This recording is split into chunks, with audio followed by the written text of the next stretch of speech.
अगर वो साथ रहते हैं तो उस कंडीशन के अंदर आप उस न्यूली मैरिड कपल को ओसीपी के बारे में बताएंगे। ओसीपी बेटर चॉइस है, आप उसके बारे में ऐसा बोलेंगे। क्यों बोलेंगे? क्योंकि ओसीपी अगर हम कपल को दे जो डिस्टेंस पे रहते हैं, जो बिल या मिलते हैं, मंथ में एक बार मिलते हैं, तो ओसीपी तो 28 दिन का काम है, 21 दिन खाना है और 7 दिन नहीं खाना है, आयरन खाना है। तो 7 दिन यानी पूरे महीने भर दवाई लेना, इस बात को रोकने के लिए कि एक बार मिलना है, तो इससे बेटर तो फिर यही है कि आप आईसीडी का यूज करें। और अगर साथ रहते हैं तो मल्टीपल टाइम सेक्सुअल इंटरकोर्स होता है, उस समय ओसीपी का यूज भी हो जाता है कि चलो महीने में इतनी बार ओसीपी यूज की, हमने लगातार खाई, पर इसका फायदा भी है क्योंकि फ्रीक्वेंट इंटरकोर्स से बचाती है। तो आप इस बात का ध्यान में रखिएगा कि इन दैट कंडीशन कि ओसीपी तब बहुत इफेक्टिव होती है जब वो साथ रहते हैं। कौन? Eligible couple. क्लियर है ना? तो आंसर क्या बच्चे इसका? OCP, oral combined pills. अगला क्वेश्चन आपके सामने किया, फटाफट क्वेश्चन को पढ़े और आंसर करें। Which of the following the commonest complication of mumps in adult? Which is the commonest complication? Which is the commonest complication of mumps in adult? Adult के अंदर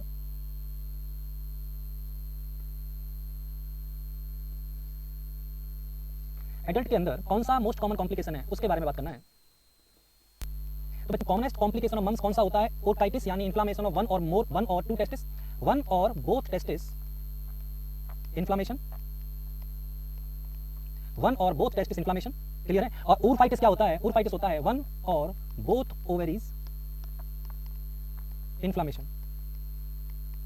वन और बोथ ओवरीज का inflammation है तो adult की बात कर रहा है, वो मेल भी हो सकता है और वो फीमेल भी हो सकती है। तो मम्स के जो कॉमनेस्ट कॉम्प्लिकेशन है वो ओटाइटिस एंड ऊरफाइटिस होते हैं एडल्ट के अंदर। ठीक है बच्चे? तो inflammation of testis and ovaries commonness में नाम लिख रखा है, तो आंसर सी है। आप सबका ऑलमोस्ट सही होगा और ये कई बार एग्जाम में फ्रीक्वेंटली पूछा जाता है, तो ये बार-बार गलत करना बंद कर दो और सिंपल से क्वेश्चन के आंसर आपको आने चाहिए थे। ठीक है बेटा?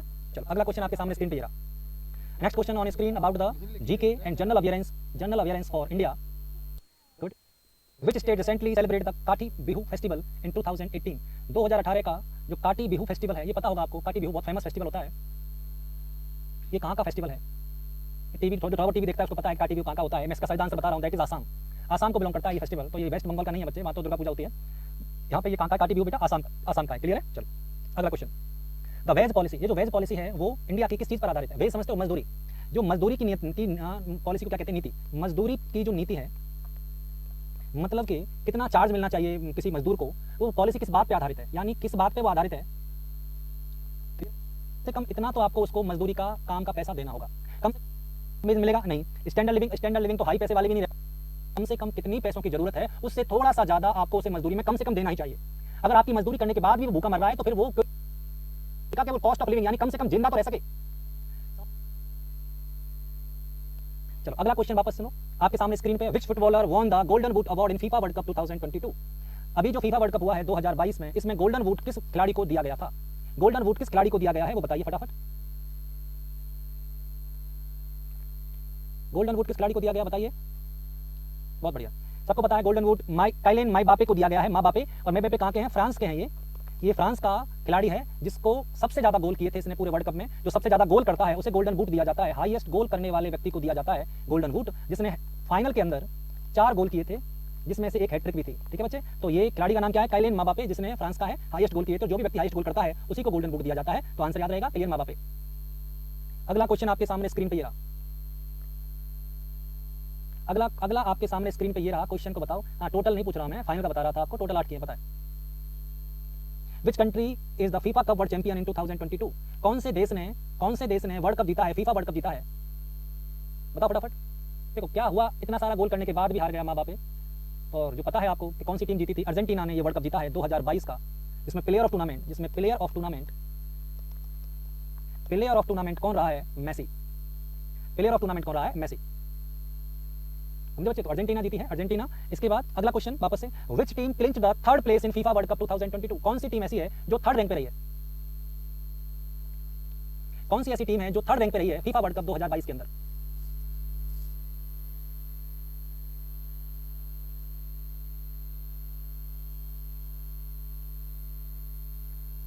कौन सी टीम है?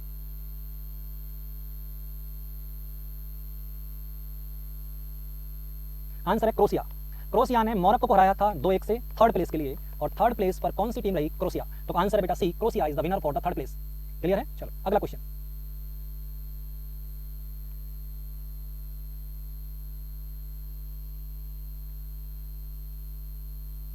2023 इंडिया में होगा, और इंडिया की कौन सी स्टेट में होगा ये बताइए। तो इंडिया की कौन सी स्टेट के अंदर होने वाला है men's hockey world cup 2023? Answer is Odisha.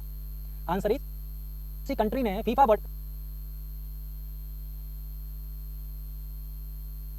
Answer is Qatar या कतर में हुआ था 2022 का फीफा वर्ल्ड कप।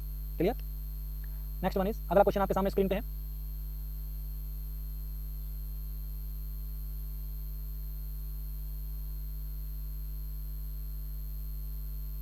एम्बेसडर बनाया गया है प्रसून जोशी को। प्रसून जोशी को कौन से राज्य का ब्रांड एम्बेसडर बनाया गया है? आंसर है उत्तराखंड। उत्तराखंड का ब्रांड एम्बेसडर कौन है? प्रसून जोशी, जो गीतकार है, गीत लिखते हैं वैसे तो, और गीतकार अच्छे गीत लिखते हैं। तो ये जो प्रसून जोशी जी हैं, इन्हें ब्रांड एम्बेसडर बनाया गया है उत्तराखंड का। ठीक है बच्चे। अगला क्वेश्चन आपके सामने स्क्रीन पे ये रहा।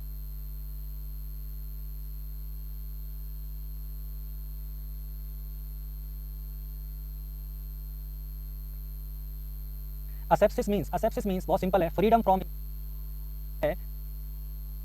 उसी कैटेगरी का मेडिसिन है, फटाफट बताइए बच्चे इस क्वेश्चन का आंसर। एंटीमैनिक है, डिकंजेस्टेड है, एंटीकोएगुलेंट है, एंटीमेटिक है, कौन सी कैटेगरी का है? वैसे पढ़ा है, सर ने आपको पढ़ाया भी होगा।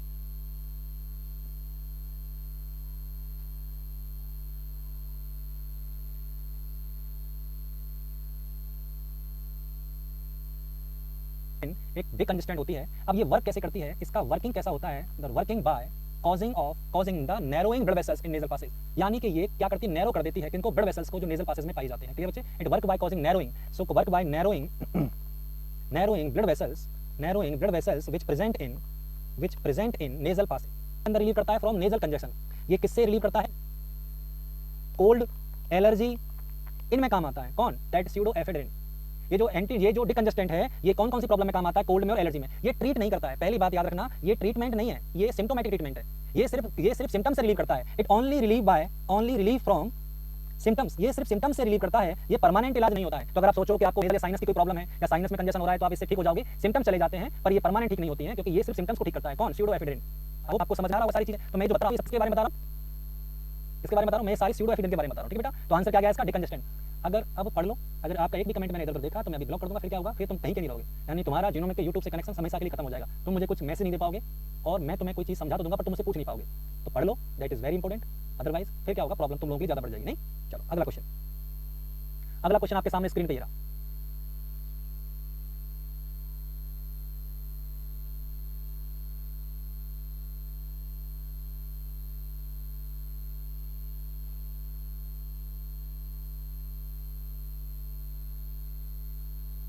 अगला क्वेश्चन आपके सामने स्क्रीन पे ये रहा, फटाफट पढ़ें क्वेश्चन को।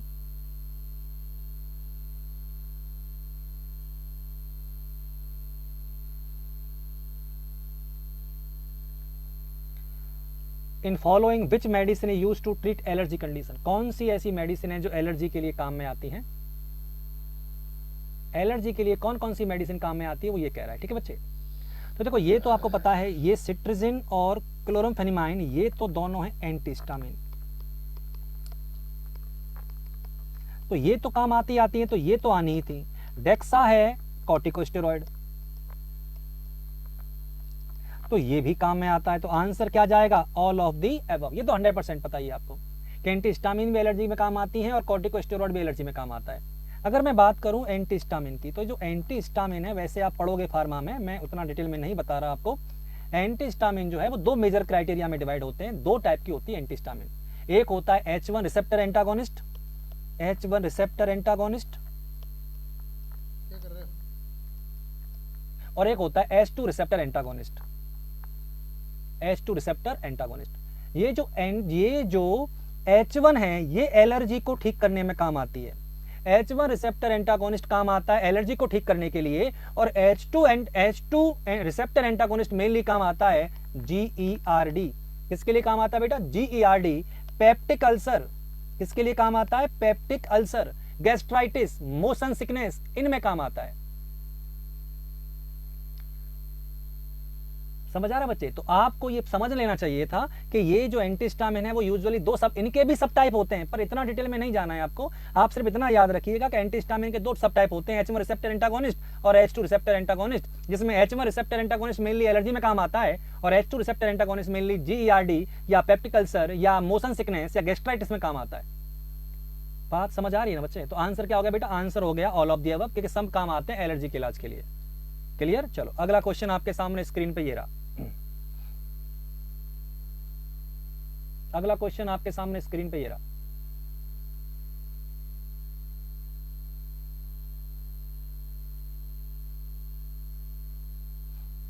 मॉर्फिन इज कॉन्ट्राइंडिकेटेड इन कौन सी कंडीशन के अंदर मॉर्फिन नहीं देते हैं?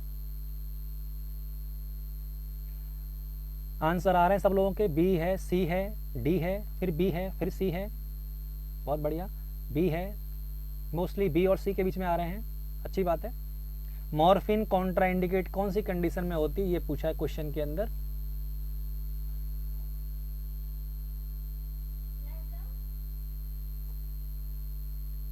बहुत अच्छे। तो मॉर्फिन देखो एमआई में तो देते ही देते हैं, ये तो पता ही है आपको, तो दे, इसमें तो कोई इश्यू है ही नहीं। एंजाइना में दे सकते हैं, देते नहीं है पर दे सकते हैं, तो इनमें तो कोई प्रॉब्लम है नहीं। इन दोनों में प्रॉब्लम है। देखो ये बात सच है, मेरी बात सुन लो, ब्रोंकियल अस्थमा और पैंक्रिटाइटिस दोनों में मॉर्फिन नहीं देते हैं, दोनों के अंदर मॉर्फिन नहीं देते। बट अब मुझे आंसर एक टिक करना है, आंसर मुझे एक टिक करना है। अगर मैं बात करूं कॉन्ट्रा इंडिकेट की, तो कॉन्ट्रा इंडिकेशन कई टाइप के होते हैं। तो एक होता है एब्सोल्यूट, क्या होता है एब्सोल्यूट, और एक होता है रिलेटिव, रिलेटिवली। एक तो होता है एब्सोल्यूट कॉन्ट्राइंडिकेशन और एक होता है रिलेटिवली कॉन्ट्राइंडिकेशन। तो अगर आप रिलेटिवली पूछो तो कॉन्ट्राइंडिकेशन फॉर मॉर्फिन रिलेटिवली होता है पैंक्रिटाइटिस, पर एब्सोल्यूट कॉन्ट्राइंडिकेट होता है ब्रोंकियल अस्थमा, इसमें बिल्कुल नहीं देते हैं। तो आंसर जाएगा बी, आंसर जाएगा बी। समझ आ रहा है बच्चे? तो आंसर जाएगा बी। अगर मैंने आपसे कहा कि अगर एब्सोल्यूट कॉन्ट्राइंडिकेट के बारे में पूछ रहा है और मुझे इन दोनों में से एक चुनना है, तो मैं क्या चुनूंगा, ब्रोंकियल अस्थमा में मैं मॉर्फिन नहीं दूंगा, क्योंकि पहले से ही ये सीएनएस को सप्रेस करता है और वैसे अस्थमा में प्रॉब्लम ज्यादा है, तो यहां ये प्रॉब्लम ज्यादा बढ़ जाएगी। क्लियर बेटा? तो आंसर क्या जाएगा, बी। बहुत बढ़िया। अगला क्वेश्चन आपके सामने स्क्रीन पे ये रहा, फटाफट क्वेश्चन को पढ़ो।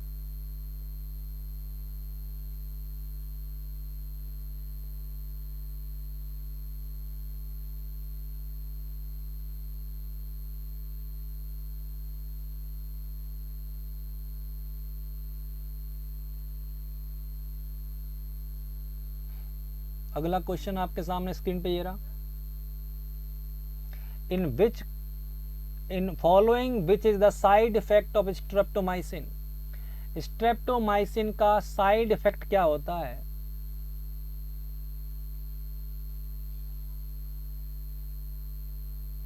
स्ट्रेप्टोमाइसिन जो है वो कौन सी कैटेगरी का मेडिसिन है? That is amino glycosides, amino glycosides category का है। और ये क्या करता है, डिजेनरेशन, ये डिजेनरेशन करता है of sensory cell, degeneration of sensory cell in the cochlea.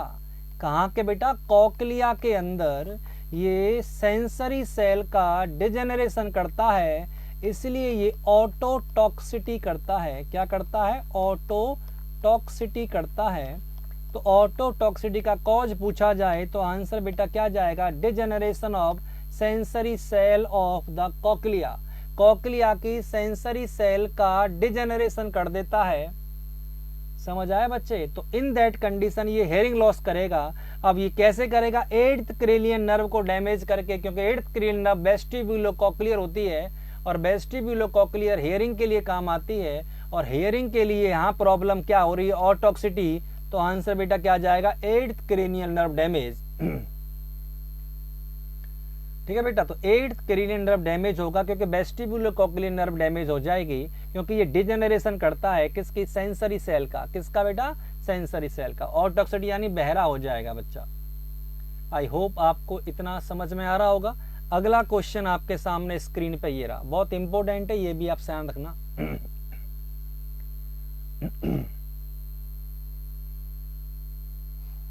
Therapeutic drug serum level of lithium is, therapeutic drug serum level of lithium is, कितना लेवल होता है लिथियम का?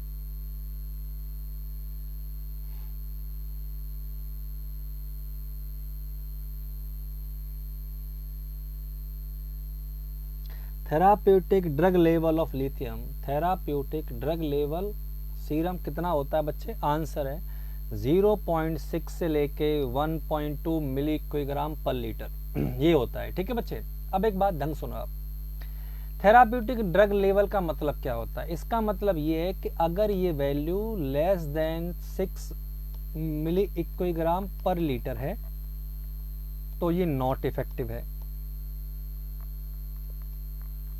और अगर ये मोर देन 1.2 मिलीग्राम पर लीटर है तो ये टॉक्सिटी है। तो आप इसका मतलब समझिए करना कि क्या थेराप्यूटिक रेंज एक्चुअल होता क्या है। थेराप्यूटिक रेंज का मतलब है कि इस रेंज में काम करना चाहिए इसको, इससे कम होगा तो असर नहीं करेगा, इससे ज्यादा हुआ तो टॉक्सी यानी क्या हो जाएगी? टॉक्सिटी हो जाएगी। तो इसकी रेंज बहुत छोटी होती है, और वो कितनी होती है? 0.6 से लेके 1.2 मिलीग्राम पर लीटर होती है। ठीक है बच्चे, तो ये बताना चाहिए। अब आप ये समझिए कि इसमें क्वेश्चन क्या बनेगा, वो ये पूछेगा कि डोज क्या देते हैं, किसका? लिथियम का। तो अगर किसी को अच्छे से पता है कि मेनिया पेशेंट को देते हैं, ये पता है ना आपको, मेनिया पेशेंट को लिथियम दिया जाता है, तो अगर एक्यूट मेनिया है, अगर एक्यूट मेनिया है किसी भी क्लाइंट को, अरे हाँ बच्चे, तो एक्यूट मेनिया में आप क्या दोगे? 600 mg दोगे क्या दोगे? 600 mg। क्लियर है बच्चे? और अगर ये आपको देना है ट्वाइस इन ए वीक, तो ये देना है twice in a week, week में 2 बार। पर अगर लॉन्ग टर्म यूज करना है तो बेटा लॉन्ग टर्म इसका यूज कितना करना होता है? 300 mg। कितना करना होता है? 300 mg करना होता है। बात समझ में आ रही है? तो शॉर्ट टर्म यूज किसमें करवाना है बेटा? किसमें? इसका एक्यूट मेनिया में इसका डोज कितना देना है? 600 mg, और वीक में 2 बार देना है। और इसके बाद लॉन्ग टर्म चलेगा तो कितने में चलेगा? That is for 300 mg। समझ आया बच्चे? तो आप ये बात देखिए कि मेनिया में मैं जो लिथियम दे रहा हूं उस समय मेरी क्या रेस्पॉन्सिबिलिटी है? मेरी रेस्पॉन्सिबिलिटी ये है कि आपको इस बात का ख्याल रखना चाहिए था कि maintain adequate intake, maintain adequate intake of salt and fluid. Salt और फ्लूइड का एडुकेट इनटेक मेंटेन करना नर्सिंग रेस्पॉन्सिबिलिटी है लिथियम के टाइम पे। आई होप आपको समझ में आ रहा होगा बच्चे। मैं ये बता रहा हूं आपको कि इस लिथियम में जितने भी क्वेश्चंस बनते हैं वो मैं कोशिश इस बात की कर रहा हूं कि आपको वो याद रहे कि ये जो डोज है वो तो मैंने बताया कि सीरम जो थेराप्यूटिक लेवल है वो कितना होता है। अब थेराप्यूटिक लेवल अगर ज्यादा हो रहा है तो टॉक्सिटी हो जाएगी, कम हुआ है तो असर नहीं होगा। अगर एक्यूट मेनिया है तो डोज 600 mg जाएगा, और अगर मुझे क्रॉनिक यूज करना है लॉन्ग टर्म तो 300 mg जाएगा। इसे ड्रग ऑफ चॉइस कहते हैं मेनिया के लिए। इसका नर्सिंग रेस्पॉन्सिबिलिटी ये है कि maintain adequate salt and fluid intake. समझा बेटा? तो याद रखना सोडियम और फ्लूइड का इंटेक का बढ़ाना है। ठीक है, चलो अगला क्वेश्चन आपके सामने ये रहा। नेक्स्ट क्वेश्चन आपके सामने स्क्रीन पे आ चुका है, फटाफट बता दीजिए बच्चे, जल्दी जल्दी क्वेश्चन को पढ़ें और आंसर करें सब लोग।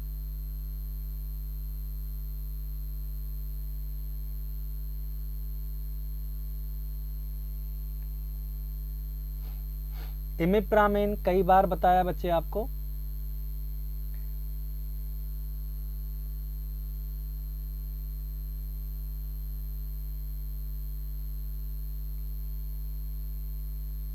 बहुत बढ़िया। इमिप्रामिन टीसीए कैटेगरी का होता है, ट्राई साइक्लिक एंटी डिप्रेसेंट। इसको कई जगह काम में लेते हैं, एक जगह मैं बता देता हूं, पीडियाट्रिक में काम आता है एन्यूरेसिस, एन्यूरेसिस या बेडबिटिक में काम आता है। कौन बच्चे? इमिप्रामिन। अरे हाँ या ना? और ये कहाँ काम आता है? एडीएचडी में काम आता है। किस में काम आता है? एडीएचडी में भी काम आता है। समझ आ रहा है ना बच्चे? ये यहाँ काम आते हैं इमिप्रामिन के बारे में। अब ये selective serotonin reuptake inhibitor antidepressant ये भी काम आता है। ये क्या है एक्चुअली? इसका एग्जाम्पल क्या है? इसका एग्जाम्पल है फ्लोजेटिन।